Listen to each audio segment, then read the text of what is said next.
Her phone glowed at midnight with his name, not mine. That was the moment my home became a battlefield. If this story stirred something in your heart, give it a like, share your thoughts below, and subscribe to Revenge Forge, where every story reminds us that pain can lead to power. I'm Austin Newcomb, 41, a supply chain director at a manufacturing firm in Boise, Idaho, pulling in $210,000 a year. My wife, Courtney, 33, runs a high-end photography studio capturing weddings and corporate headshots for Boise's elite. Her business clears $600,000 annually, a testament to her vision and hustle. We've got a daughter, Harper, 8, with her mother's sharp eyes and my quiet resolve. Our life was a polished frame, a modern ranch home in the East End, a backyard zipline for Harper, and a college fund we'd built before she could read. Courtney and I met at a jazz festival, her laugh hooking me like a riff. I proposed on a rooftop under a harvest moon, and she said yes with a grin that stopped time. We were solid until we weren't. My job was about logistics, streamlining operations, hitting deadlines, keeping supply chains tight. Courtney was the artist, her lens turning moments into legacies. I loved her fire even when it meant late-night edits or weekend shoots. I took on Harper's bedtime stories, packed her lunches, kept the home front steady. We synced. But 10 months ago, the rhythm broke. Courtney grew distant, her warmth fading like a winter dusk. She'd roll in after 11 p.m., her kisses curt, her eyes glued to her phone. Client demands, she'd say, brushing me off. I'd ask, need help? She'd shrug, her smile forced. Just work, Austin. You get it. But I didn't. The first clue was a scent cologne, rich and musky, on her coat. I dismissed it, blaming my site visits for paranoia. Then came the late nights, her photo sessions dragging past 1 a.m. She'd glide in camera bags slung low, smelling of whiskey and that damn cologne. Our evenings, once spent planning Harper's school crafts or binge-watching crime dramas, became her texting in the dark, her fingers quick, her face glowing with a secret I wasn't in on. I'd try good day. She'd nod too fast. Swamped, Austin. But her spark was reserved for someone else. The real gut punch hit at midnight. Harper was asleep, Courtney in the studio. Her phone buzzed on the counter, Jared Whitman. A text, "You're my muse." My blood froze. Jared was a tech entrepreneur, a client she'd met at a startup launch. I'd met him once, 37, all swagger, his cufflinks glinting, his gaze lingering on Courtney. I didn't touch her phone. Not yet. But that name was a spark, and it wouldn't fade. Things snowballed. Courtney's style shifted tighter. Blouses, flashier heels, perfume that cost more than my boots. She'd wave off my compliments, saying, "It's for the business, Austin." But her eyes didn't light up for me. At a friend's cookout, I caught her giggling with Jared, her hand brushing his arm, their vibe too close. Harper tugged my jeans, asking for a popsicle. I grinned for her, but inside I was counting every touch. I'm a supply chain guy. I don't lash out, I optimize. Courtney's late nights locked phone, the cologne, it was a logistics failure. I started tracking. Not stalking, just noticing. Her laptop was always open, emails flowing. One night, while she was at a shoot, I saw a notification from Jared, "Same suite tomorrow." My gut twisted, but I stayed cool. I needed concrete, not hunches. The concrete came during Harper's school play. Courtney was tied up with a client, so I went alone, clapping as Harper played a mermaid. After I checked her Instagram, a story, a selfie with Jared at a rooftop lounge, her smile brighter than I'd seen in months. I saved it, my hand steady. That wasn't a client meeting, that was a date. I drove home, Harper singing in the back seat, my jaw clenched. I wasn't breaking. I was rerouting. The next blow landed at a dinner Courtney hosted for her team. She invited Jared, called him a key collaborator. I grilled steaks, poured wine, played the good husband. Harper was at my mom's, leaving me to watch Courtney and Jared trade glances across the table. He was all polished, toasting her talent. She glowed, her laugh slicing me. Then he said it, his tone smug, "Austin, you're a lucky man. Courtney's a star." I smiled, my grip tight on my glass. "Luck's not the word," I said. "It's trust." Courtney's smile faltered. Jared's eyes flicked away. The air shifted, but they laughed it off. I didn't. After dinner, I cleared dishes while they lingered in the dining room, their voices low, her giggle too familiar. I didn't confront them. Instead, I dug deeper. Courtney's laptop was still logged in. I found bank records, $25,000 a month to Jared's firm for consulting services. No contracts, no receipts. Just cash draining her business. My director brain saw the scam. This wasn't love. It was a heist. The final straw came at Harper's school. Her teacher, Miss Kendall, pulled me aside after a soccer game. "Harper's been quiet," she said. "She asked if you and Courtney are splitting up." My chest ached. We hadn't fought, not out loud, but kids feel the cracks. I thanked her, promised to check in, and drove home with Harper humming in the back seat. That night, I sat her down. "You okay, kiddo?" I asked. She shrugged, clutching her stuffed dolphin. I saw Mommy smiling on her phone. "Not with you." Her words were a blade. I hugged her, said we're sorting it out, but I wasn't sure we could. I kept Courtney in the dark, letting her think I was blind. She kept up the act, kissing me goodbye, planning Harper's birthday, but her eyes betrayed her. I reached out to a buddy, Vance, who knew Boise's tech scene. "Check Jared Whitman's deals," I said. "Something's dirty." Vance promised to dig. The last blow was a text I wasn't meant to see. Courtney was in her office door ajar, her phone buzzing at 2 a.m. "Jared, you're worth every risk." I didn't open it, just stared, my blood pounding. I packed a bag for Harper and me, called my sister Lila and said, "We need to stay with you." She didn't ask why, just said, "Come over." I left a note for Courtney, taking Harper to Lila's. "We need time. No accusations, just truth." I drove through the night, Harper asleep, her dolphin in her lap. Courtney's lies were a shipment I'd reroute, but first I'd secure my cargo, Harper's heart and mine.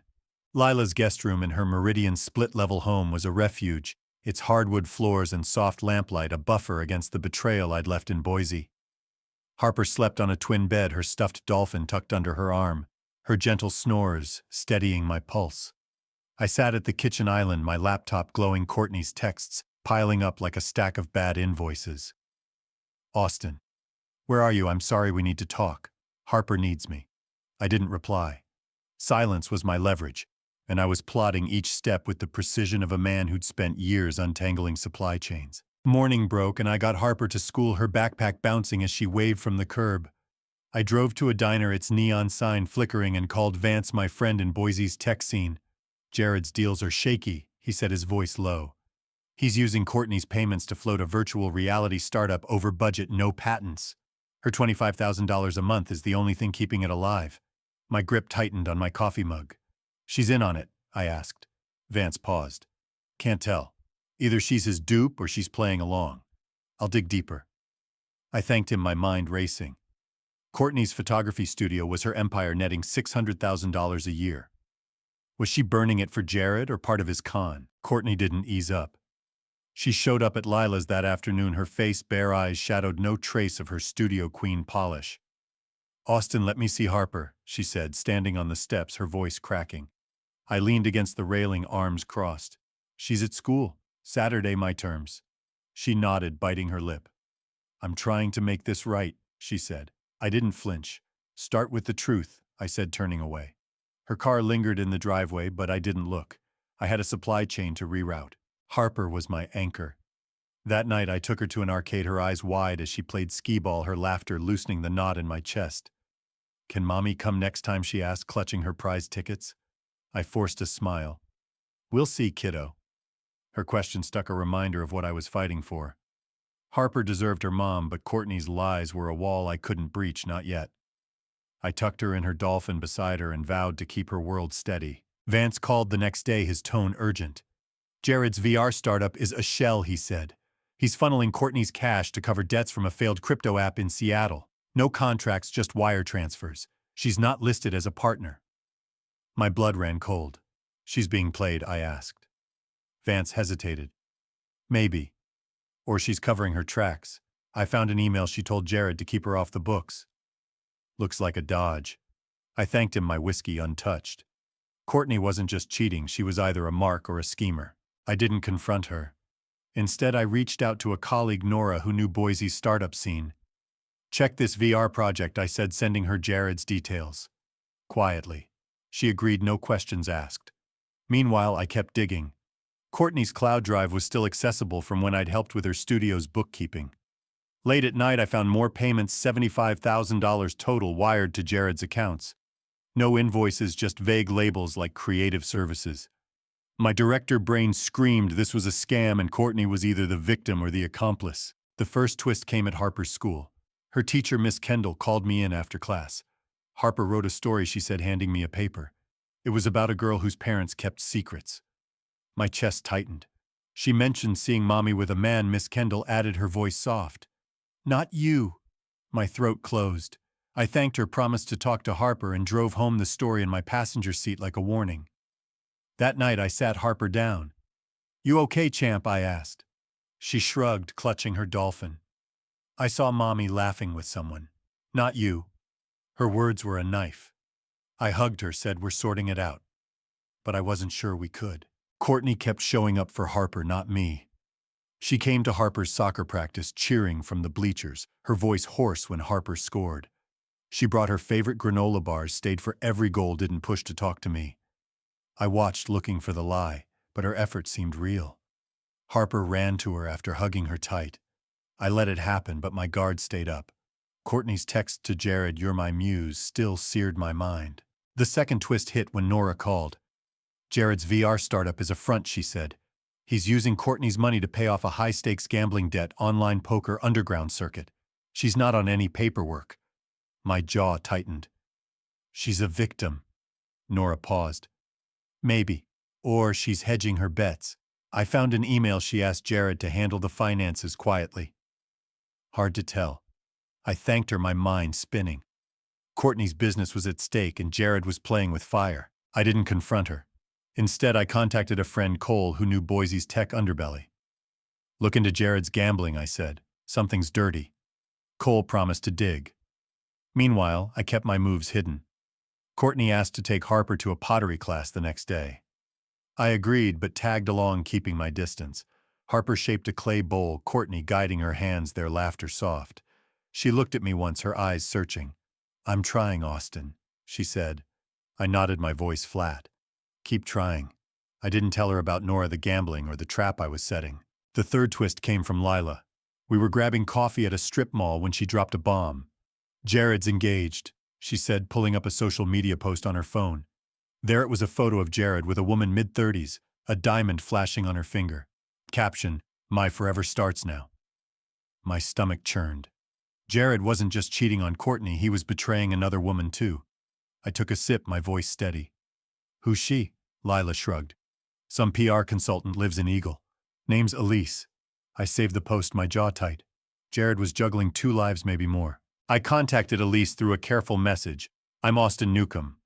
We need to talk about Jared and my wife. She replied within hours, agreeing to meet at a cafe in Star. Elise was polished, a marketing strategist with a no-nonsense gaze. We sat in a corner, Harper and her daughter coloring nearby. I knew he was hiding something, she said, her voice low. What's your proof? I showed her the texts. Skipping the lounge selfie didn't need to hurt her more. She scanned them, her face hardening. What's your plan? She asked. I leaned back. No chaos, just clarity. They don't skate. She nodded, handing me her lawyer's card. Let's share what we find. Back at Lila's, Courtney kept showing up for Harper. She brought her a new sketchbook, sat with her at the park, helped with her spelling homework. I watched her shift, not into the Courtney I'd loved, but into a mom fighting for her daughter. Harper's smile was brighter, her questions about Mommy leaving quieter. I couldn't deny her effort, but every time I looked at her, I saw that rooftop photo, her smile for Jared. The fourth twist came at Harper's school art show. Courtney showed up, clapping louder than anyone when Harper unveiled her clay bowl. After she approached me, hesitant. Austin, I'm scaling back the studio, she said, focusing on Harper. I'm done with Jared. I raised an eyebrow. Prove it. She pulled out her phone, showed me an email to Jared. No more payments. We're through. Sent 2 weeks ago. I studied her face, looking for the lie. Why now? I asked. She met my gaze.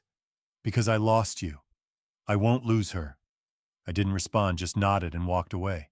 Her words sounded real, but I'd heard her promises before. The fifth twist came from Cole. He called, his voice tense.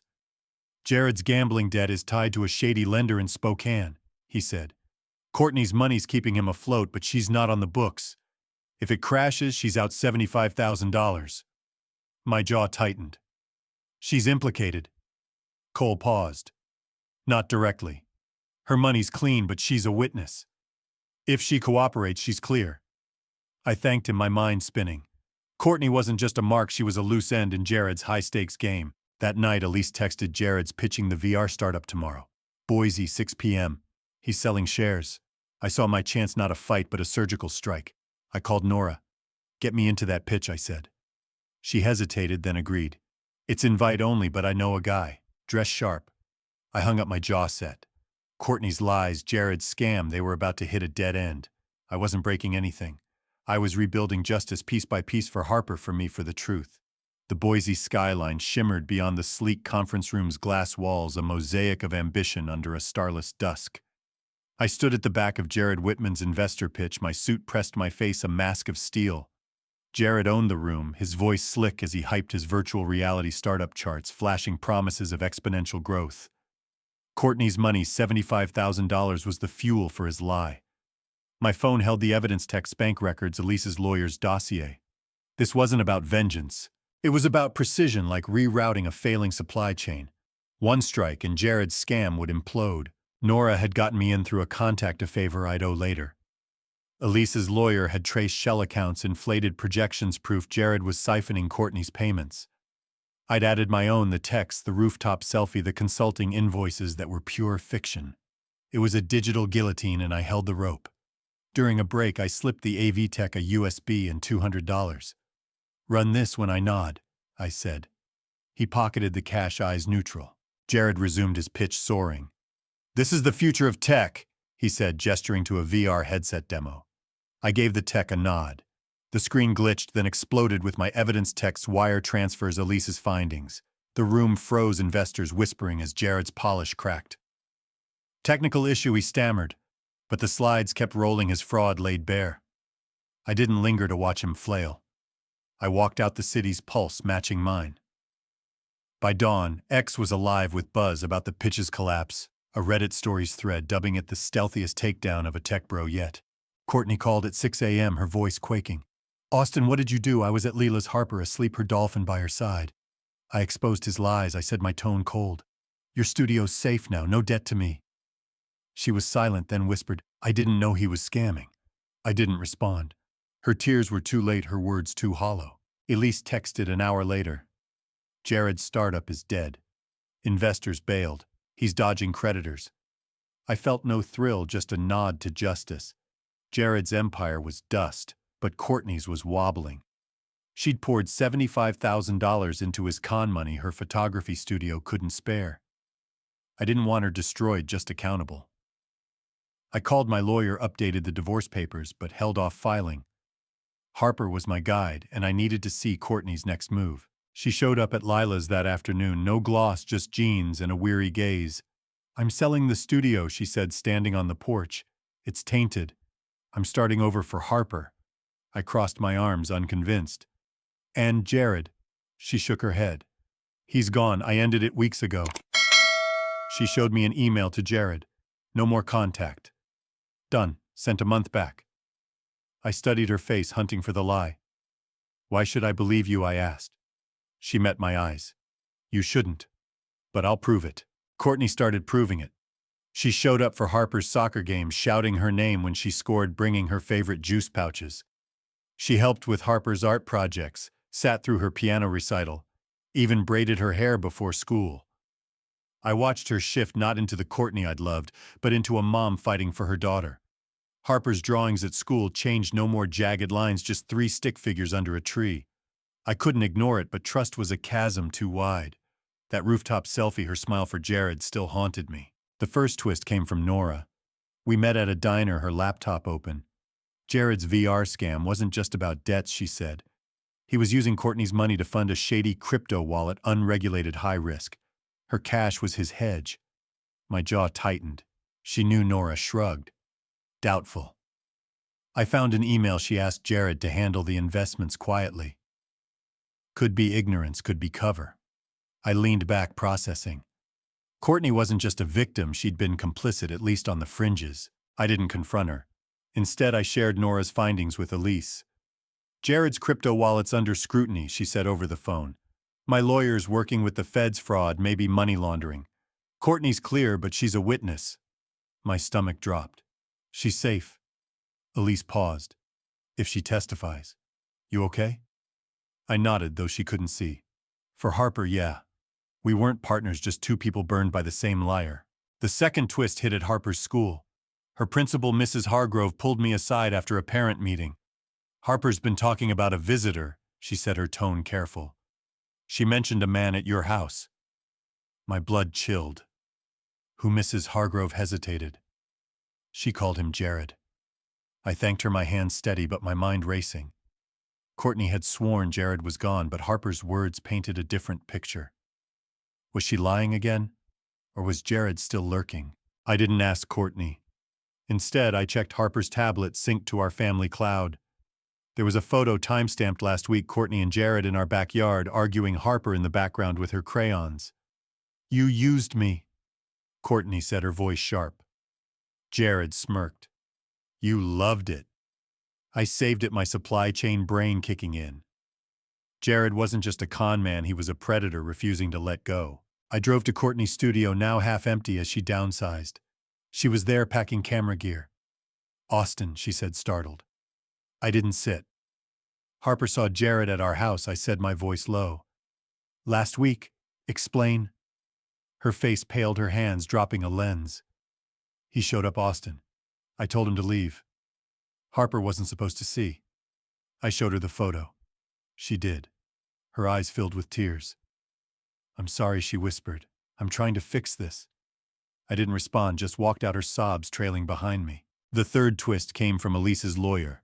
He called, his tone brisk. "Jared's in custody," he said. "Feds caught him trying to flee to Portland. Courtney's payments are part of the case, but she's not a target." My shoulders eased, but only slightly. "She's safe?" I asked. He nodded. "If she testifies. She's meeting prosecutors tomorrow." I thanked him, my mind spinning. Courtney was clear, but her choices had tied her to a criminal. I met Courtney at a park the next day, Harper playing nearby. "The feds are looking at Jared," I said, my voice flat. "Your payments are on their radar." Her face went white. I didn't know she whispered. I thought it was legit. I studied her, searching for the lie. "You're a witness," I said. "Tell the truth or Harper loses more than a mom." She nodded, tears falling. "I'll do whatever it takes," she said. I didn't respond, just watched Harper swing her laughter a lifeline. Courtney cooperated. She met with the feds, handed over emails, bank records, even the backyard photo Harper took. Her studio sold for scraps enough to cover debts, but not her pride. She took a job teaching photography at a community center. A humbler role, but honest. She kept showing up for Harper, every game, every school event, every bedtime story she could. I led her under my watch. Harper's smile was worth it. The fourth twist came at Harper's 9th birthday. We planned a party at Lila's Streamers, a mermaid cake, kids everywhere. Courtney brought a custom sketchbook with Harper's name embossed, their eyes lighting up as they unwrapped it. We worked together, not as a couple, but as parents, setting up games, snapping photos. Harper hugged us both, her joy a fragile bridge. After, Courtney handed me a letter. "Read it alone," she said, then left. I opened it that night. Harper asleep. Lila's house quiet. "Austin, I broke us. Jared was a rush away to escape when I felt trapped. I didn't know he was a crook, but I should have. I'm rebuilding for Harper, for me. I don't expect forgiveness. Just know I see you, the man I failed." I folded it, my chest heavy. It wasn't redemption, but it was truth. Months later, I saw Jared on the news, indicted, his mugshot gaunt. I felt no victory, just closure. Courtney and I co-parented, not as lovers, but as allies. We took Harper to a planetarium, laughed when she pointed at Saturn. I didn't love Courtney anymore, the man who did was rebuilt, tougher, wiser. But I respected her fight to be Harper's mom. My revenge was clean. I exposed Jared's scam. Let Courtney's lies burn her dreams. He lost his freedom. She lost her illusion. I kept Harper, my honor, my truth. This isn't about heroes or villains. It's about choices, consequences, and the quiet strength of moving forward. I watch Harper now sketching in her new book and know I did right by her. But I wonder, when someone who shattered you tries to rebuild, do you lock the door forever or leave it ajar, not for them but for the girl who needs you both? Betrayal cuts deep, but what you forge from it lasts forever. You're here because this story meant something. Don't scroll away without leaving a like, a thought, and your subscription. Revenge Forge is where real stories find their voice, and yours.